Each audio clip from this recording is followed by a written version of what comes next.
2015. So I'm not sure how I'm supposed to pronounce this, so I'll do my best. Johanna, maybe? Johanna jogs along a straight path for 0 to 40. Johanna's velocity is given by a differentiable function, v, so we know it's differentiable. That's important. That means it's also continuous. Selected values of the velocity are given. T is measured in minutes. V is measured in meters per minute. Now, first thing is use the data in the table to estimate the value of v prime of 16. This particular problem is a mixture of table of values and of particle motion. Part A is actually parts A and B are both very typical of a table of values situation. So what I'm looking at is I want to estimate v prime of 16. Times 16 is in between times 12 and 20. And if this is giving me the values of v, and I want to estimate v prime, then I'm looking at a slope formula in change in y divided by change in x. So v prime of 16 is approximately the change 240 minus 200 over the change in x, or t in this case, 20 minus 12. I recommend that you leave that as your answer and don't try to do the arithmetic. And so that's all it's asking me to do. Most likely this is worth just 1 point. And would you like me to check the answers to verify the point worthage? I can't see your faces at this exact moment. So I'm grabbing it. I'm trying to grab it. I'm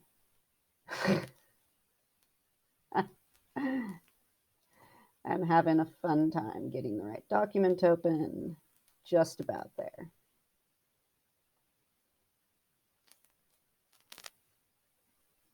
Dragging it over. So it's an approximation. Now, I want to be very, very careful. They wrote meters per square minute. Did I need to? The question says use the data in the table to estimate the value. It does not say include units in your answer. Therefore, this 1 point is based on just this fraction with the change in y over change in x alone. However, if you arithmetized wrong after getting this correct formula, you lost that 1 point completely. So, not fun. Now, let me find you guys again so I can see you. There we go. All right, part A done. Part B. Using correct units, explain the meaning of the definite integral in the context of the problem. Now, this is where it's more of a particle motion problem rather than a table of values problem. You want to remember that if you're integrating the absolute value of velocity, that's giving you distance traveled. The problem was about Johanna jogging along a straight path. So it's giving me the total distance that Johanna jogged from 0 minutes to 40 minutes. And it's giving me the number of meters. So I want to make sure to include meters and include minutes. So it is the distance Johanna jogged, comma, in meters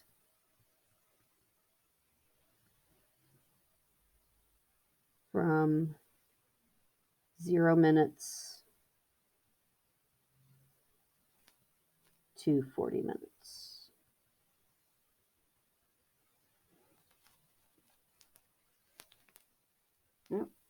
No, stay there. Okay, but we're not done with part B, and this is something you have to be careful of on the AP exam. if you notice that you're about to answer just the beginning of B and there's more, you may want to say underline so that you remember, go back to that. All right, approximate the value of the absolute value of V integrated from 0 to 40. Now, it's using a Wright-Riemann sum. So what I'm going to do is I'm going to erase this. And I'm going to start with what are my intervals, 4 subintervals indicated by the data in the table. And the integral is for 0 to 40. So here's 0, here's 40, 4 intervals between them. So interval number 1 is 0 to 12. And that change in x, or change in t, is 12 units. My next interval is from 12 to 20. 20 minus 12 gives me 8. And then my next interval is 20 to 24, 4 minutes long. And my final interval is 24 to 40, which is 16, if I can do arithmetic. 4 subintervals. There we go. Now, it said a Wright-Riemann sum. With a Wright-Riemann sum for my interval that is, for my interval number 1, that's 200. Interval 2, it's 240. Interval 3, negative 220, but I'm integrating the absolute value of velocity. So it's actually going to be the absolute value of that number. So I'm going to use 220, not negative 220. And then my last right interval. Now that I've mapped it all out, I'm going to write those numbers down. Okay. Interval number 1. The delta t is 12. The function value of the integrand is 200. Plus the delta t for interval 2 is 8. The value of the integrand is 240. And then 4 with positive 220 and a width of 16 with 150. I advise not adding that together and leaving it right there.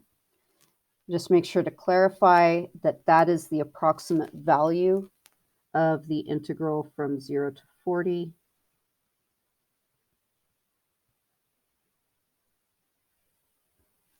And you're good. I'll take a moment to check out the answers and just see how many points they gave for the answers. This part was worth 3 points. And it's always good to take a look at how they wrote it and think about maybe writing it more the way that they did. They specifically explained what values they were using. This line right here, I think, okay, there we go. This line, this top line that I'm trying to highlight, that would be a good thing to write down on an AP exam before writing the numbers down. That way you clarify where the numbers are coming from, and that's always valuable in the AP test. Oh, and then there was more to it. You can look at the words they use, total distance, Johanna jogs in meters over the time interval. Yep. Okay, moving on. Part C. I did not want it to do that. There we go. I'm going to erase some of what I have here to be more clear.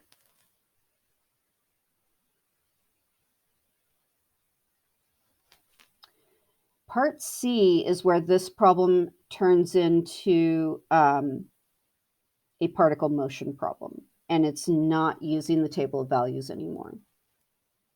My lag time is really annoying me. Okay, so part C. Bob is riding his bicycle along the same path. Between times 0 and 10, Bob's velocity is modeled by, and I'm going to highlight that and emphasize that represents what exactly? Bob's velocity. And then I've got the units, blah, blah, blah. What does it want me to do? It wants me to find Bob's acceleration at time t equals 5, if my lag time will allow me to. Come on. There we go. So I want to remember again, that capital B function is velocity. I want acceleration. That means that I'm going to need to find the derivative of that function and then plug 5 into the time. So without a calculator, stop moving. Okay, glove time.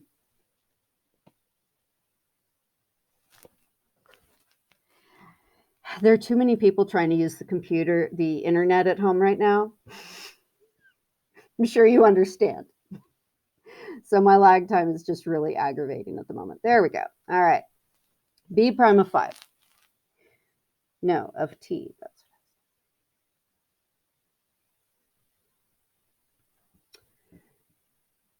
derivative is 3t squared minus 12t plus 0.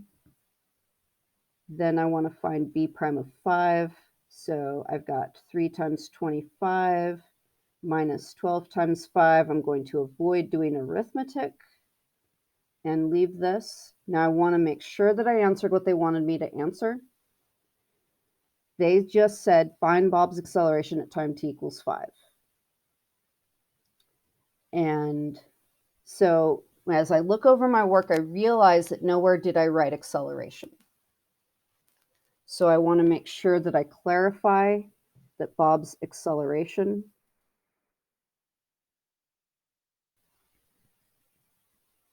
is equal to the derivative of b of t.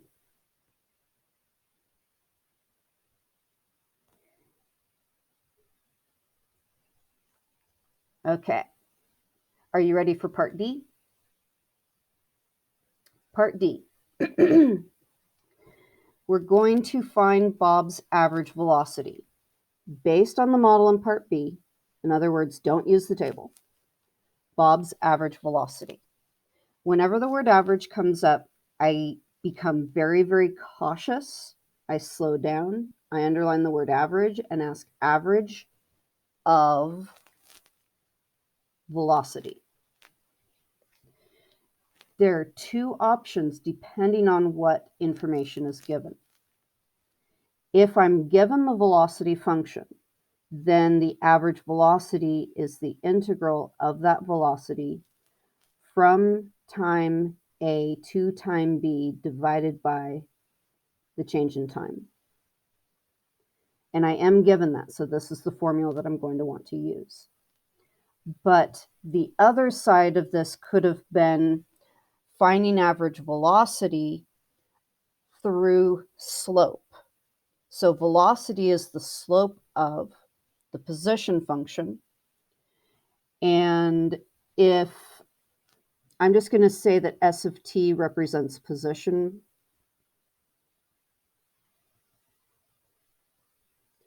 and then say that if that is the function I had been given, then I would instead find position at time 10, position at time 0, divide by 10 minus 0. But if you look at it, you should notice that the two formulas are the same exact formula. It's just a question of, did they give me the velocity function or the position function as to which direction I'm going to take to most quickly get to my answer? So I was given velocity. This is my formula. I don't have a calculator.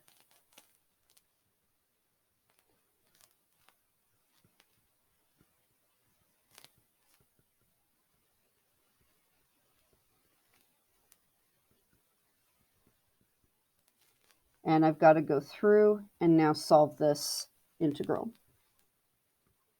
Whoa, don't move on me. Add 1, divide by new exponent, add 1, divide by new exponent, constant times variable.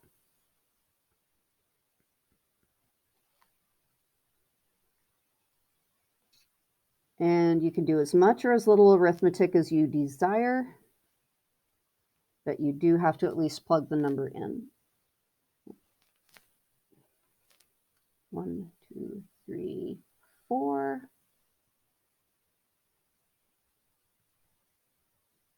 One, two, three.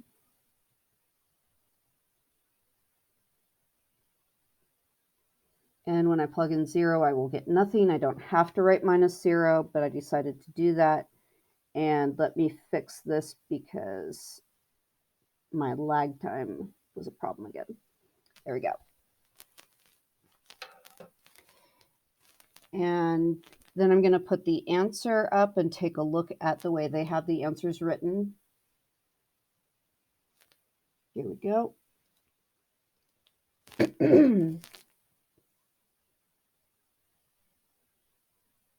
Yeah.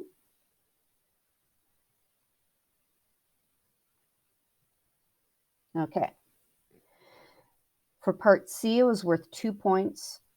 They said 1 point was for using B prime. In other words, find this derivative. That is right here. And then 1 point for the answer. The answer could be leaving it right here with just the numbers before doing the arithmetic, or you can write the number 15. I want to point out that the problem did not ask you to include units in the answer, so you will not be penalized if you don't write the meters per minute squared. And then for part D, that was worth 3 points.